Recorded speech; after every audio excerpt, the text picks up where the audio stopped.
Tamim Al-Dari radhiyallahu anhu, semoga Allah meridhai Abi Ruqayyah Tamim Al-Dari, anna Nabi sallallahu alaihi wasallam, sesungguhnya Nabi sallallahu alaihi wasallam Nabi bersabda, ad-dinu an-nasihah. Ad-dinu an-nasihah. Ad-din itu kalau secara umum kita bisa memaknainya sebagai agama. Sebenarnya dalam bahasa Arab kata ad-din itu artinya beragam. Ketika kita baca suratul Fatihah ada kata ad-din kan di situ. Alhamdulillahirabbil alamin arrahmanir rahim maliki yaumiddin. Maliki yaumiddin, yang menguasai hari pembalasan. Yaum itu hari, ad-din pembalasan. Jadi ad-din di situ artinya bukan agama tapi pembalasan. Ada juga hadis yang berbunyi al-wa'du dainun. Janji itu adalah hutang. Jadi din itu juga artinya hutang. Nah, din dalam Al-Quran itu banyak sekali, lebih dari 100-an kali disebutkan, yang artinya adalah agama. Misalnya firman Allah, inna dina indallahi Islam. Sesungguhnya agama yang diterima oleh Allah, yang ada di sisi Allah adalah hanya agama Islam saja. Wa may yabtaghi ghairal Islam dinan fala yuqbal min. Barang siapa yang mencari agama selain Islam, maka dia tidak akan diterima. Di dalam Al-Quran, jadi din artinya adalah agama. Nah, agama itu dalam hadis ini didefinisikan sebagai an-nasihah. Nasihat sama kan ya dengan kita ya. Artinya nasihat. Nasihat artinya nasihat ya. Sama. Jadi, dalam bahasa Indonesia itu banyak sekali derivasi yang berasal dari bahasa Arab. Karena tidak terlepas dari latar belakang historis, banyak pedagang Arab dan lain sebagainya. Interaksi kita dengan orang Arab itu sangat banyak. Mulai dari kata kursi, kursiyun itu dari bahasa Arab. Hasil daerah itu bahasa Arab. Banyak sekali. Kopiah itu juga dari bahasa Arab. Kertas itu dari qirtas, artinya juga sama bahasa Arab. Jadi banyak sekali. Atau mungkin dari bahasa Indonesia ke sana. Kebalik ya. Enggak tahu kita kan. Sebenarnya kita nggak tahu nih soalnya kan. Perlu pendidikan yang lebih. Ya itu soalnya kan. Jadi topik jadi susah kita klaim gitu. Oke. Tapi kalau kita lihat lagi terbentuknya bahasa Indonesia itu di abad keberapa dan bahasa Arab sudah dipakai sejak abad keberapa, nanti akan bisa ketahuan di situ. Seperti itu. Oke. Ad-dinu an-nasihah. Nasihat. Kata nasihat dalam Al-Quran juga sangat banyak disebutkan. Jadi dalam Al-Quran itu ada beberapa ayat yang menegaskan bahwa agama itu memang nasihat. Nasihat itu dipakai untuk sebagai kata lain daripada agama. Misalnya dalam surat Al-A'raf itu ada ketika Nabi Hud diutus ke kaum Ad, maka beliau berkata, qad ji'tukum, dalam surat Al-A'raf itu misalnya, uballighukum risalati rabbi wa ana lakum nasihun amin. Dan aku menyampaikan risalah dari Tuhanku, wa inni lakum nasihun amin.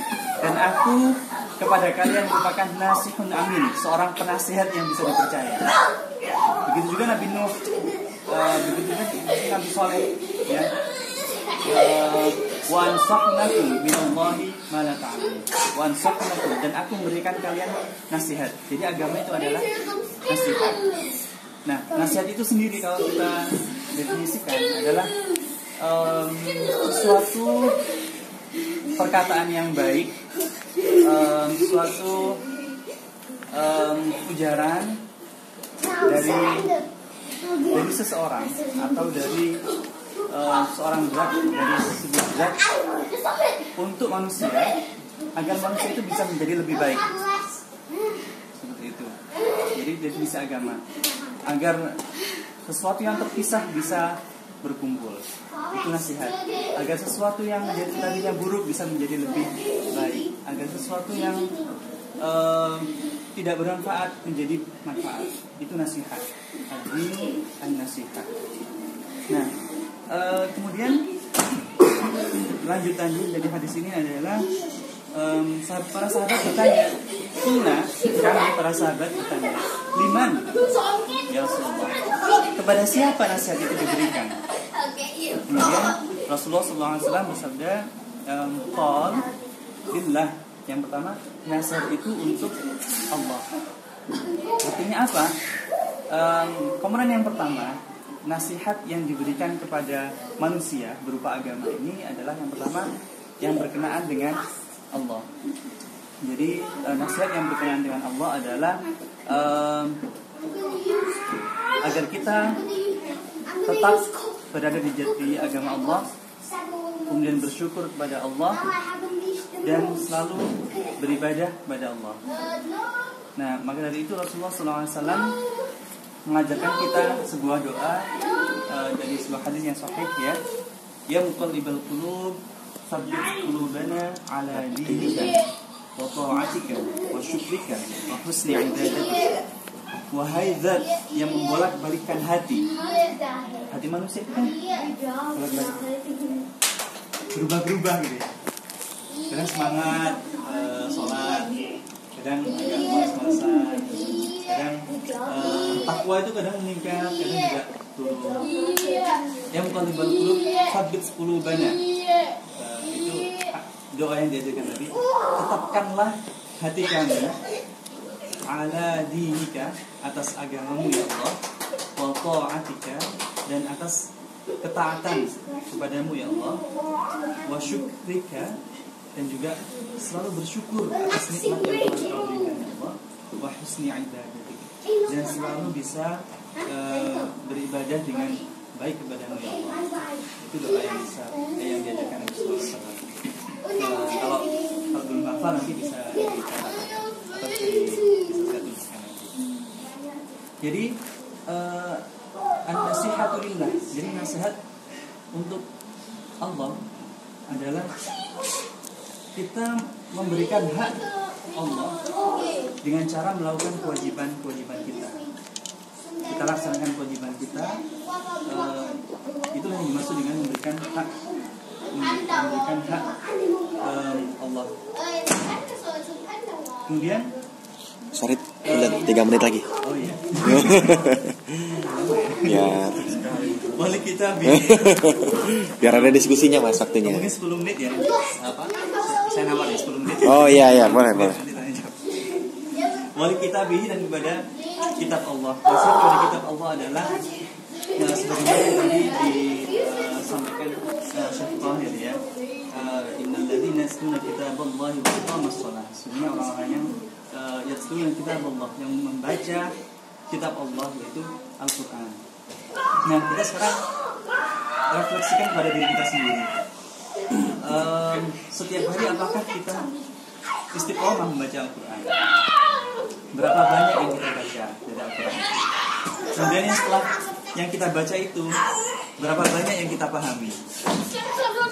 Kalau misalnya kita nggak bisa bahasa Arab, kurang familiar dengan bahasa Arab, apakah kita rajin melihat terjemahannya? Seperti itu. Membaca Al-Quran, jadi membaca Al-Quran itu adalah nasihat di sini.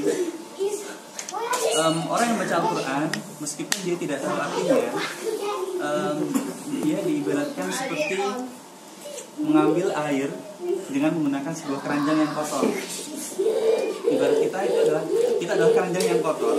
Kita punya dosa, kita pernah melakukan kejelekan, kemudian keranjang itu dipakai untuk mengambil air. Bisa nggak kira-kira mengambil air dengan keranjang? Pasti nggak bisa, bocor. Tapi apa yang terjadi? Keranjang yang kotor itu bisa bersih. Seperti itu orang yang baca Al-Quran, meskipun dia tidak mengerti artinya, karena setiap huruf dari Al-Quran itu diberikan pahala ya Allah, berupa 10 kebaikan. Ini ya Mas ya.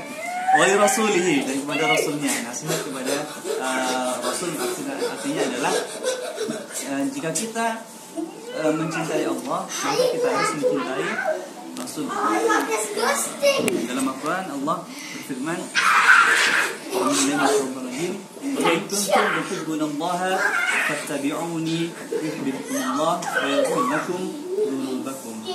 Katakanlah, jika kalian mencintai Allah, fattabi'uni, maka ikutilah Rasulullah, yuhibbukumullah, maka Allah akan mencintai kalian, wa yaghfir lakum dzunubakum, dan Allah akan juga mengampuni dosa kalian. Nah, selain itu nasihat kepada Rasulullah adalah dengan cara mengikuti sunnah-sunnahnya. Kita tidak perlu membahas sunnah-sunnah yang mungkin kontroversial, yang kita misalnya dari Indonesia ya, ada yang menganggap ini sunnah, ada yang menganggap ini bukan sunnah, tapi ini bid'ah. Oke, bukan, katakanlah bukan yang itu. Katakanlah sunnah-sunnah yang sudah sangat pasti, sholat duha misalnya. Apakah kita sudah istiqomah melakukan sholat duha? Padahal dalam sebuah hadis sahih,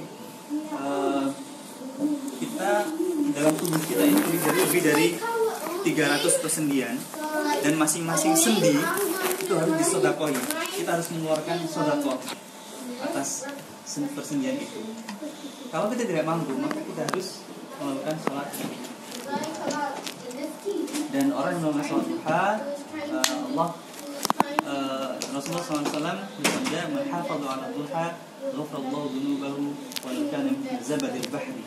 Dan siapa yang beristiqamah menjaga sholat duha, maka Allah akan mengampuni dosa-dosanya meskipun sebanyak buih di lautan. Jadi nasihat kita dengan Rasulullah adalah mengikuti apa yang telah diperintahkan oleh Allah dan Rasulnya, kemudian menghindari semua larangan-larangan.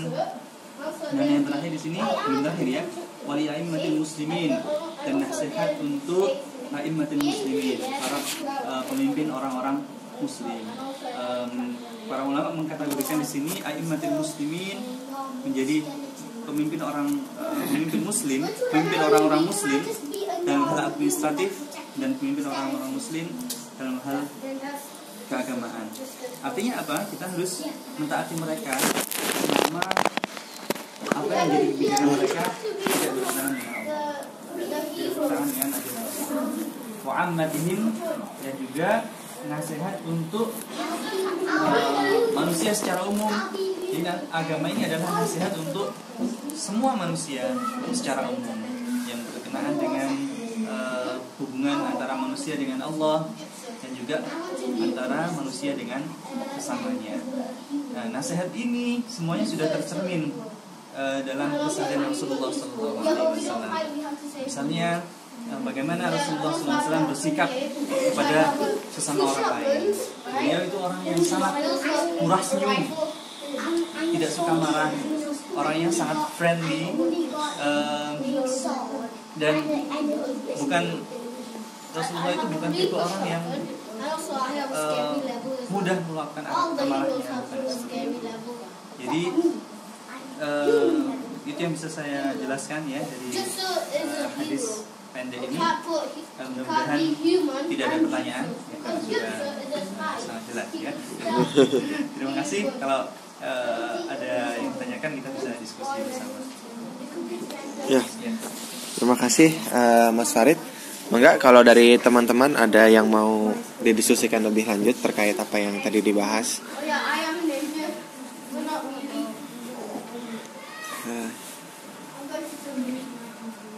Kanawawi biasanya.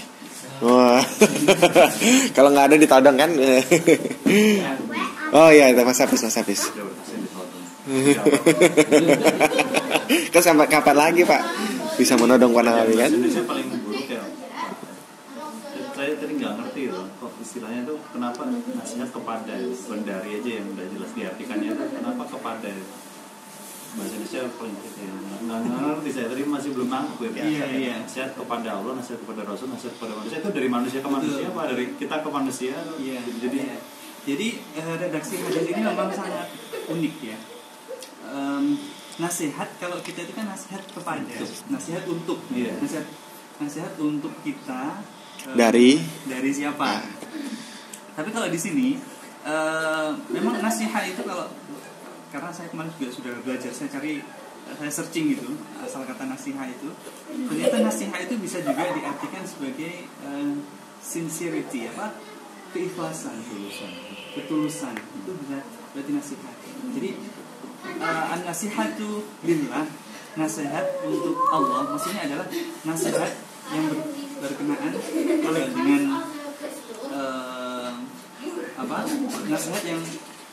nasihat untuk kita semuanya yang berhubungan dengan Allah, seperti itu.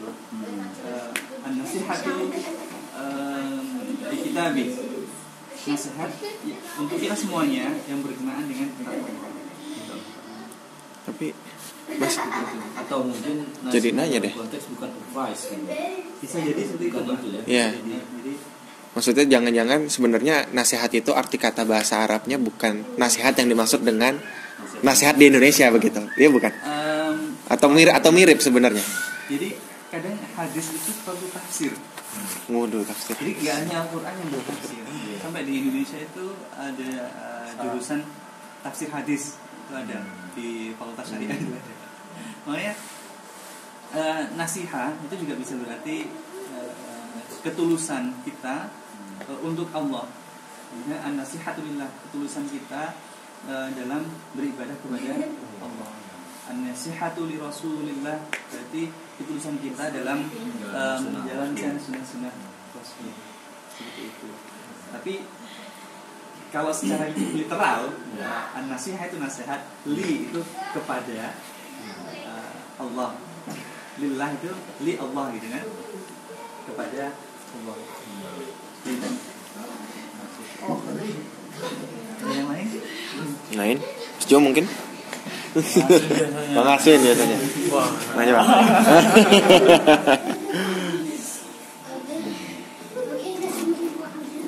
Nanti sudah jelas ya. Nanya lagi. Sudah ditutup Mas? Satu lagi tuh agak rame. Iya. Jadi yang terakhir masalah pemimpin tadi juga itu. Di situ tadi juga jelas. Biar agak rame nih. Pemimpin negara siapapun harus muslim kan? Mati muslimin tadi itu ya. Nah ini biar rame.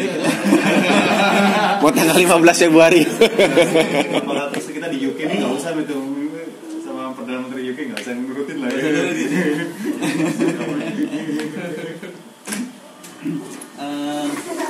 Jadi dalam Al-Quran itu ada sebuah ayat yang jelas-jelas menyatakan ulil amri. Ulil amri. Amr itu perintah. Jadi orang yang mempunyai perintah. Uli itu artinya adalah mempunyai. Wa ati'u Allah wa ati'u Rasul wa ulil amri minkum. Dan taatilah Allah, taatilah Rasul dan ulil amri minkum. Dan orang-orang yang memegang pemerintahan di antara kalian. Nah, ini juga sangat kontroversial, banyak pendapat di sini. Ya rame Mas ya. Nanti ujung-ujungnya boleh nggak memilih pemimpin yang tidak beragama? Kita di UK ini, konteksnya kita di UK.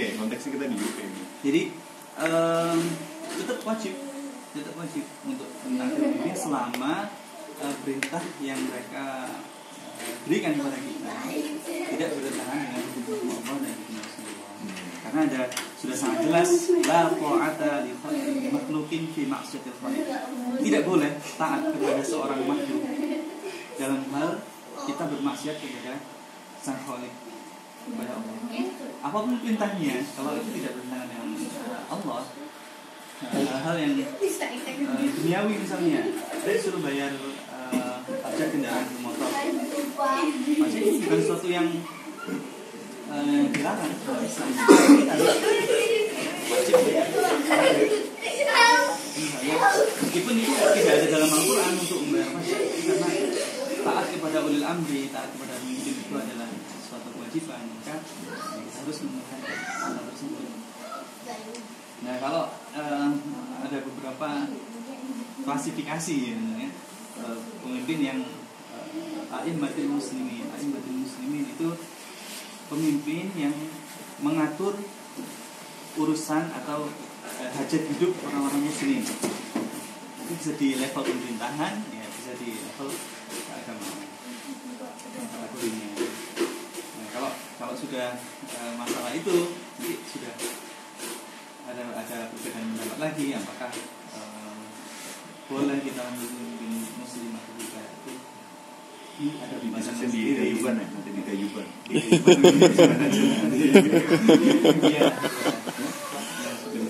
Jadi hadis ini sebenarnya hadis yang sangat mendasar, hadis yang Arba'in Nawawi ini sebenarnya hadis yang sangat mendasar karena yang berhubungan dengan an-nasihah itu adalah agama sendiri. Jadi sifat nasihat itu adalah misalnya kita diberikan nasihat oleh seorang, if you want take it, if you don't want just leave it, itu aja. Jadi kita ya tidak heran ketika banyak orang-orang muslim yang tidak menjalankan perintah Allah, ya karena agama ini nasihat, mereka mau ya tinggalkan aja, tapi nanti konsekuensinya akan dipertanggungjawabkan. Ini yang misalnya fasaturaduna ila alimil ghaibi ma yunabbi'ukum bima kuntum ta'malun. Kalian akan dikembalikan kepada Allah, dan kita akan menjalankan apa yang kita telah mengambil nasihat dengan baik di dunia ini atau tidak. Gini tuh ya. Ada tambahan? Atau ada yang mau menambahkan? Tidak bertanya, masih ada waktu 9 menit lagi. Ini terkait dengan tadi Atilullah, Atil Rasul, Ulil Amri Minkum. Ada yang menafsirkan kita tidak bisa menggunakan dari Ulil Amri Minkum.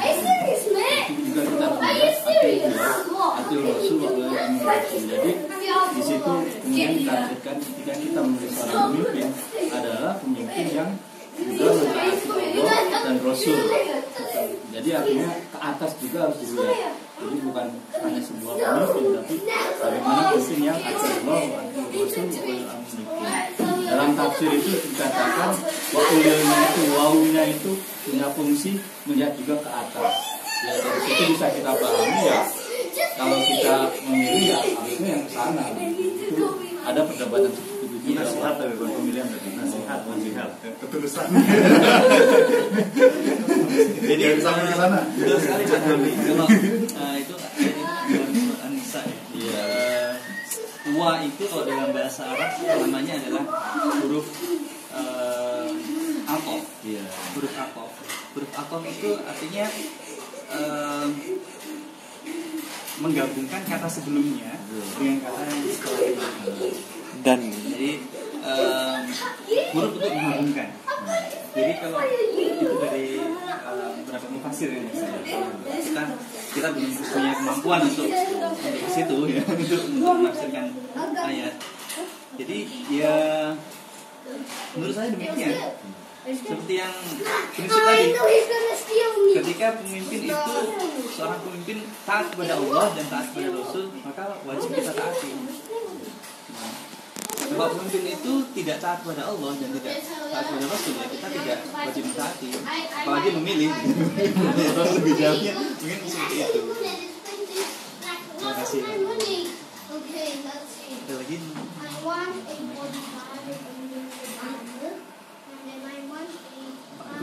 Mau menambahkan? ya, kalau aku mau nanya deh kan, tadi menarik juga ketika sebenarnya pengen di luar dari konteks nasihat ini sih, cuma pengen tahu aja kan sebelumnya tentang ini tadi kan Pak Farid bilang kalau di hadis-hadis di An-Nawawi ini tuh sangat mendasar begitu ya. Nah sebenarnya Mas Farid atau bapak-bapak di sini tahu nggak sih kenapa kok salah satu kajian hadis yang paling sering diadakan baik di Indonesia, terutama di Indonesia ya, itu kajiannya Pak Nawawi gitu. Kenapa nggak sekaligus yang kajian yang kita tahu salah kajian hadis Bukhari gitu kan, atau kajian hadis Muslim. Nah cuma apakah punya buku dan saya juga bertanya sih, mungkin waktu itu nggak ikut diskusinya kenapa ketika itu akhirnya kita juga memutuskan kita mulai membahas hadis Nawawi gitu. Maksudnya apakah Pak Nawawi ini punya kekhususan begitu kan dibandingkan buku-buku hadis yang lain, dan Karena Anda juga saya juga beberapa kali begitu.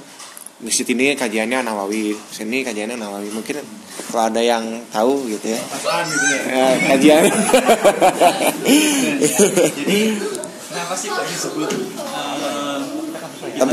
Tapi memang sepakat kalau kita baca secara keseluruhan 40 hadis itu memang itu sesuatu yang sangat mendasar ya. Maksudnya tentang hadis yang kedua aja, apakah itu tentang iman, tentang Islam. Hadis pertama kan kalau nggak salah tentang niat ya. Jadi memang benar-benar sesuatu yang mendasar gitu ya. Jadi hadis yang sedang kita baca ini diriwayatkan oleh Rawahu Al-Bukhari wa Muslim. Nah, Nawawi itu sebenarnya hanya memberi syarah. Syarah itu adalah penjelasan. Syarah itu penjelasan. Nah, hadis-hadis yang dipilih di sini itu perawinya juga macam-macam ya, Mas Taufik. Ada yang kebanyakan diriwayatkan oleh minimal Bukhari atau minimal Muslim atau Bukhari wal Muslim. Kalau hadis yang kelima misalnya diriwayatkan oleh Bukhari, Muslim, dan ada yang juga yang ini kita lihat ya, ada yang diriwayatkan oleh Tirmidzi wa Muslim. Nah, Syekh Nawawi itu orang Indonesia. Oke. Nama lengkapnya biasanya digelari Al-Bantani, orang dari Banten. Beliau itu pengarang banyak kitab, termasuk salah satunya mungkin terinspirasi dari hadis ini, Nasaihul Ibad, nasihat-nasihat untuk hamba Allah. Jadi kenapa kok banyak dibahas? Karena beliau merangkum membuat syarah ini, beliau memilih hadis-hadis yang sahih semuanya. Jadi bisa dilihat di akhir statement itu barunya Bukhari, Muslim, Tirmidzi, Ahmad, Abu Dawud misalnya, atau muttafaqun alaih.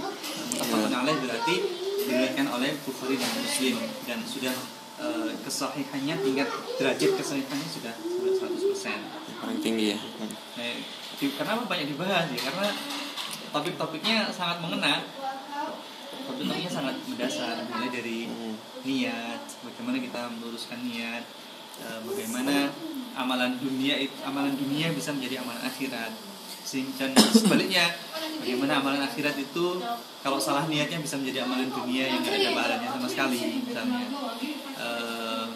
olahraga itu amalan dunia, tapi kok diniati biar badan sehat, kemudian bisa beribadah ya, goes atau main bola, iklan biar fit ya, kemudian bisa beribadah, bisa mengerjakan tesis, bisa bekerja dengan baik. Nah, itu bisa menjadi sesuatu yang bernilai ibadah.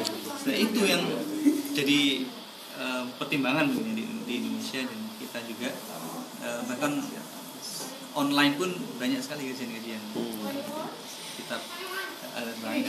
Karena ini adalah kumpulan 40 hadis, 40 lebih 41 ya. Hadis pilihan yang dipilih oleh Syekh Nawawi Al-Bantani karena dianggap hadis ini adalah hadis-hadis yang sangat relevan dengan keimanan kita, dengan perbuatan sehari-hari, dan harapannya adalah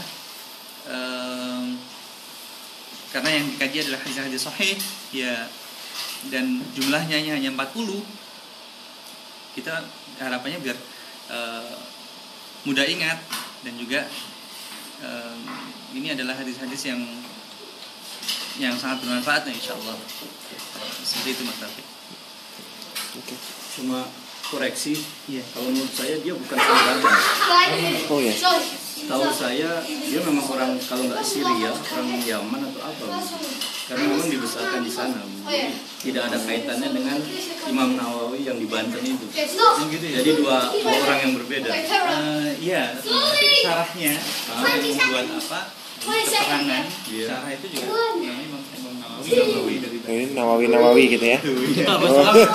Nah, beliau kan dari Banten. Cuma menjadi imam masjid atau mau pernah jadi imam masjid. Satu-satunya orang Indonesia. Oke. Mungkin itu. Terima kasih buat Bapak-bapak.